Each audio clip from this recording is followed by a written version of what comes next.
cours d'eau li nga am ci ndox li nga am ci lac lépp ndox war nañ la jaayee butéelu Kirène 100 francs bu ndaw 10 litres 1000 francs. soyons sérieux quand même.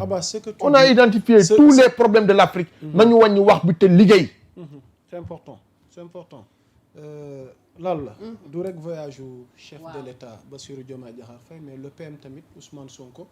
defe naa moom it tukki na. mi ngi Abu Dhabi. voilà mi ngi Abu Dhabi. donc dinañ dikk xam naa ci biir waxtaan bi sababu tukki bi ak lan la fa wuti. mais li doy waar mooy tukkeem ñun yëgeewuñu ko ci page wala ci ay réseau ñu ngi yëgee tukki bi ci tweetu Madiambal Diagne. donte am na yeneen yim ci yokk ndax dëgg la am déet loolu xam naa jëwriñ Ndiassé dinañ ci ñëw lan la. ci waaw loolu nag damay ñëw parce que man bi information bi génnee man personnellement. contacté naa koo xamante ne mi ngi woon primature. wala koo xam ne ci ñi gérer communication am ci la ñu bokk. parce que il fallait que ma laaj ko lan moo xew la vraie version des faits. mu xamal ma ni ma déjà voyage bi. PM kese demul parce que moom ak le ministre des finances ñoo ànd. ak ki nga xamante ne dafa bokk ci protocole bi ñu dem. léegi nag peut-être dem bi c'était dans l'urgence wala dans l'obligation parce que xamuma agenda wu primature wala premier ministre. mais na sa li nga xamante ne moom moo am d'après ñoom information yi ma jox directement mooy. moom ak le ministre des finances ñoo ànd ak. yeneen conseil yi nga xamante ne ci protocole bi lañ bokk. ñoo ànd dem Abu Dhabi. waaw léegi loolu dafa jar dóor sa doom. ah. ma ne dafa jar dóor sa doom. loo xam ne ka daw. nit ko xam dafa daw. d'ailleurs même là kon ñu tàmbali ci yow.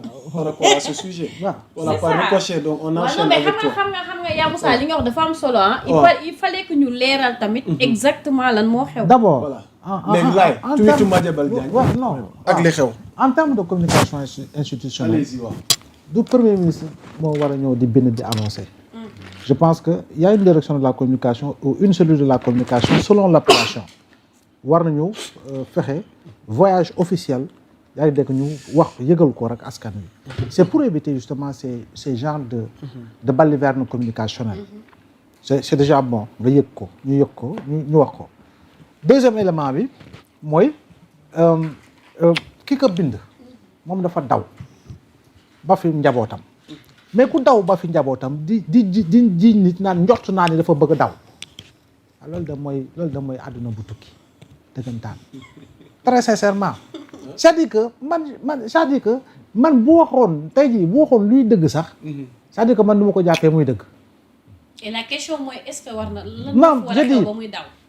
Pourquoi continuer une madiambalisation de l'information? Pourquoi?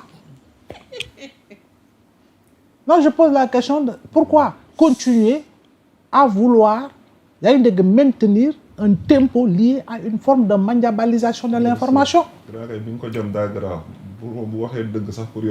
Voilà. Donc, pour man daal on peut passer à autre chose. yaa ngi dégg parce que tey nii lan moo xew.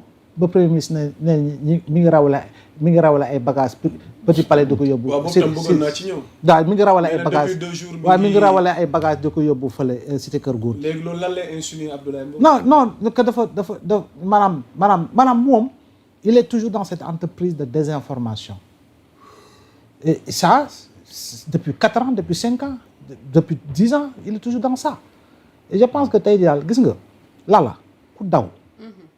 jaar par porte Diarobé dem Gambie daw yaa ngi dégg mais kooku ana ay lay woon looy sonné di wax ci ay waxam man tweet sax boo ko bindee su tombé sa man ma supprimer très sincèrement c'est pas par manque de respect mais le manque de respect en réalité mooy boobu ba léegi ngay jéem a xam taal te pour man loolu muy man muy keneen ku ko def dafa mel ni sa en fait da nga bëgg a wan sa ginnaaw da nga bëgg a wan sa réew ginnaaw. Nous devons tous rester sénégalais ku farfee ça c'est la démocratie dañu respecter ku nekk fu mu positionné. mais quand même moo fi nekk yow wàllu xeet wàllu waaso wàllu diine wàllu tariya bay woo dara rebelle frère musulman bay woo dara touché nga fu ne rien n'a marché jéem nga lu ne rien n'a marché yàlla na la du jàll. mais doo noppalu inutile tey jii nii démission Sonko wala. mais je dis wala tey.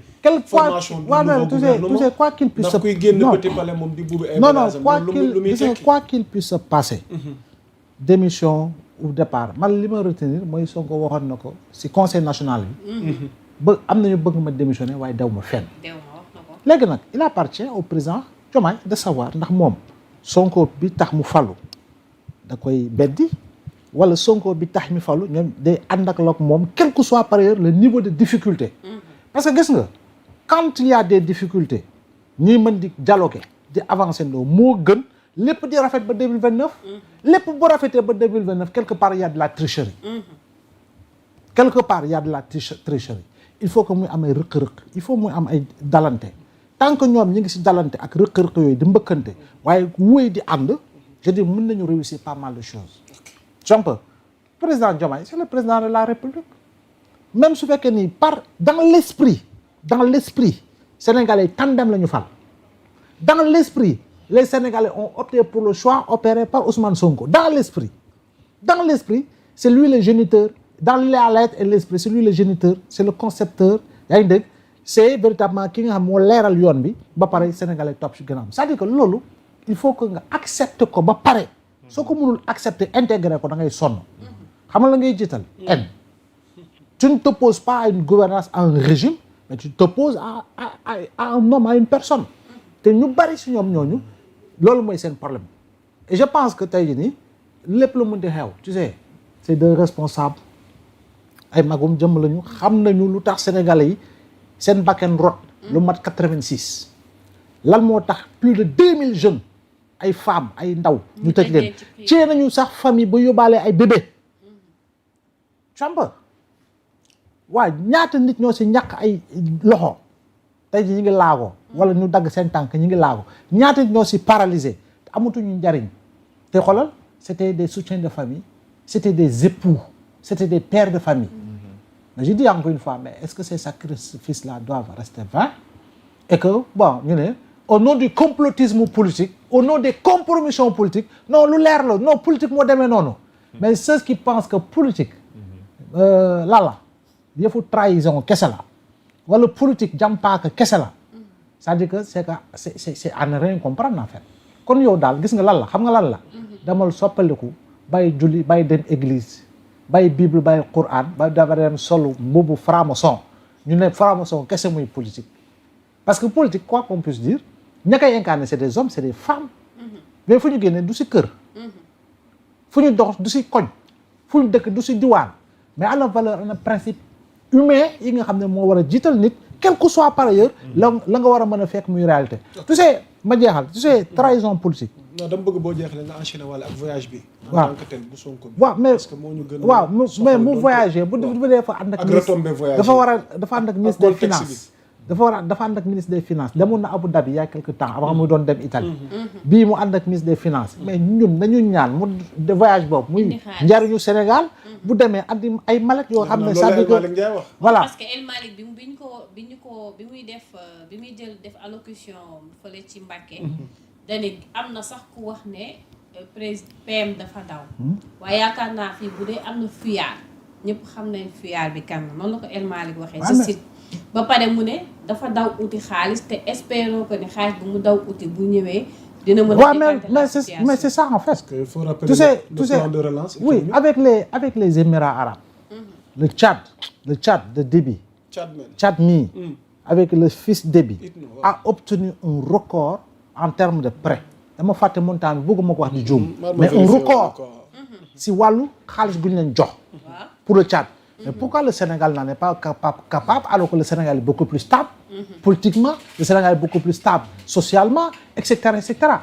Je dis une fois, gis nga nit du bañ réewam gis nga gars yi nañuy opposante nañuy contrante nañuy dóorante mais je dis encore une fois Abbas dafa am loo xam ne gis nga américain wala keneen xam lan mooy de seen différence gis nga bu ñu xasee ba ne l'Amérique est menacée ñëppay taxaw 500 millions de dollars. Voilà, merci beaucoup pour la vérification. Je dis c'est un record. 500 millions de dollars. Voilà, 500 millions de dollars, c'est un record. Dégg nga man xam nga wax naa la mais bëgguma fàtte naa montant bi moo tax bëgguma la ko wax. Ça c'est un record en termes de prêt. Le Tchad l'a obtenu à partir des Émirats. Mais pourquoi Sénégal war ko mën a am? Si le Sénégal tey jii mën na substituer wu au FMI te dëkk pays golfe yooyu dugal ñu plus que le FMI yaa ngi dégg mais mooy gënati parce que tey nii. avec yow un bon taux d'intérêt. non avec un très bon taux d'intérêt. 1% wala maa la wax noonu. avec Halal. 4 ans waaw de grâce. halal c'est halal. oui wala maa la wax noonu. c'est un taux d'intérêt halal. 4 ans de grâce. te ma wax la tey jii nii FMI fan nga koy xaar. Sénégal en 2026.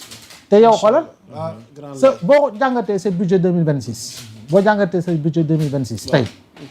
ah Abbas i xam na si dara. budget 2026 bi yaa Moussa. li nga soxla si xaalis dafa bari. tu sais pourquoi. parce que niveau d'investissement yi dafa diis. 2026 il y a de gros investissements qui sont prévus. Il y a de gros investissements qui sont prévus. surtout dans le secteur de l'éducation. alors que actuellement boo jàngatee le dossier d'orientation budgétaire bi bu mujjee génn tu te rendras compte que la quasi le document d'orientation budgétaire di nga gis ni lu bari ci bor yu président Macky Sall leboon c'est arrivé à échéance. Okay. Le Sénégal est obligé de payer pour ne pas être rattrapé par le défaut de paiement. bul fàtte ni aujourd'hui tu es à 131% du PIB si wàllu bor boobu. bul fàtte ni tu es à plus de 115 milliards par mois de salaire. tu es à presque 1182 ou 1082 milliards par an. mais c'est énorme. mais léegi boo amee koo xam ne yow nga daw làqatu ji nga ba fi soxna ak doom t'as pas de conseil à donner. am na solo grand laay. très sincèrement. dafa mel ni madame Ndiaye moo doon nuyoo ak Amuse Gueye. soxna si Ndiaye ñu ngi lay siyaar madame Ndiaye. sunu yaayu kër gi. nga jottali ñu nuyoo bi ci kilifa kër gi papa Ngagne Ndiaye. soxna laal la damay jàll ci jëwriñ Ndiasse. jëwriñ mos nga ci Amuse Gueye wala ma bàyyi nga mos ma ñëw wala. waaw ma jox Abbas mu ñëw. alors Abbas li ma njabal wax. ak tukki Ousmane Sonko bi ak retombé ak li ñu ciy xaaral yow la ñu ko.